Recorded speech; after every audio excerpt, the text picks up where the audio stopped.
Premier, jy het nou baie gepraat oor die belangrikheid van goeie regering en hoe goed dit gaan met die Weskaap. Jy het ook gepraat van Meeste van die Weskaap. meeste van die Weskaap. Ek is bly jy sê dit, want my vraag gaan oor hoe belangrik dit is dat ons goeie regering en stabiliteit op plaaslike regeringsvlak moet hê vir die provinsie om goed te kan presteer. Absoluut. Ons kan nie net met 'n paar munisipaliteite en 'n provinsiale regering dit doen.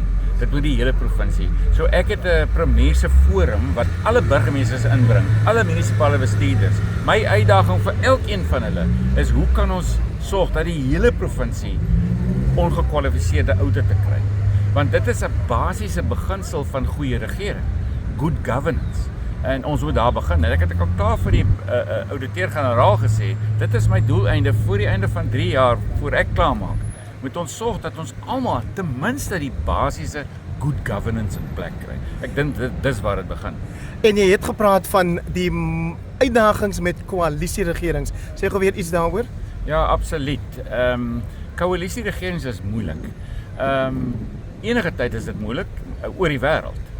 Want jy kyk eers binne toe om hoe kry jy samewerking en dan kan jy uitgaan na die mense wat jy dien. En wanneer daar moeilikheid is in 'n koalisie of daar nie goeie beleid is of nie goeie leierskap, dan gaan dit als oor binnekant en niks oor buitekant in ons mense se lewens. En ek dink Nysa is 'n beste voorbeeld daarvan. Hulle spandeer hulle hele tyd binne toe en wat gebeur? Mense buite het riool wat deur die strate loop in hond. Ons het mense wat modder uit die kraan uitkom as daar water is, maar meeste van die tyd is hy nie eers water of liggame in die waterstelsel. Ons het E. coli in die lagoon, daai syfers is unbelievable. Ons het groen skorpioene wat klagtes gelê het teen die amptenary. Dit is daai what the golden egg, jy weet, daai lagoon is die ekonomie van die hele dorp. Maar hulle maak dit dood. Die vullis wat ophoop, daar is nie goeie basiese bestuur nie. En hoekom? Daai koalisie werk binne toe vir mekaar en nie vir hulle mense nie. Maar daar is kiesers wat vir die partye in daai koalisie stem. Waarom doen hulle dit? Ek dink soms staan mense op en hulle het 'n goeie storie, maar daar's niks agter hulle nie.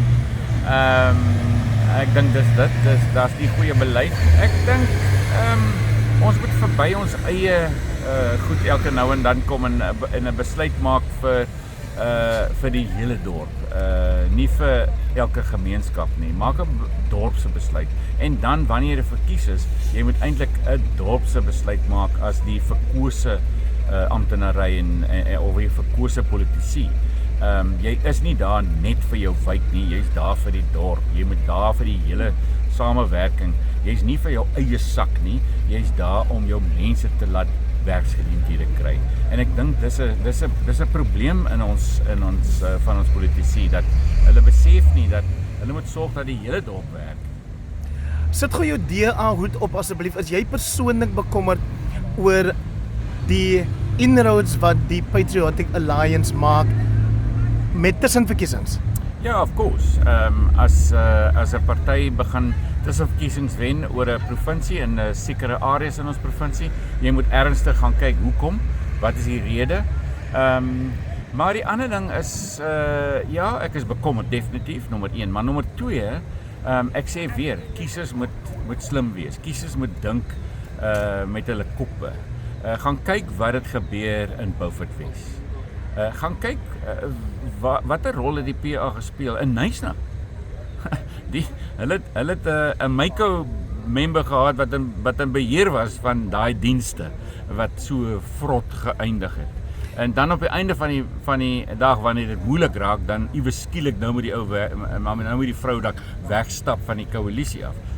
Dit werk nie so nie. Jy kan nie ding opmorsie en dan wegstap nie. Mense wat vir die PA stem sê, die PA praat hulle taal, wat hulle daarmee bedoel is when it comes to the messaging of the DA, dan julle lê baie klem op die groei van die ekonomie en dit is belangrik, maar hulle sê hulle wil ook soms net goed voel, soos wanneer die PA sê ons gaan sorg vir jou gemeenskap, ons gaan sorg dat jou kultuur uitgebeeld word.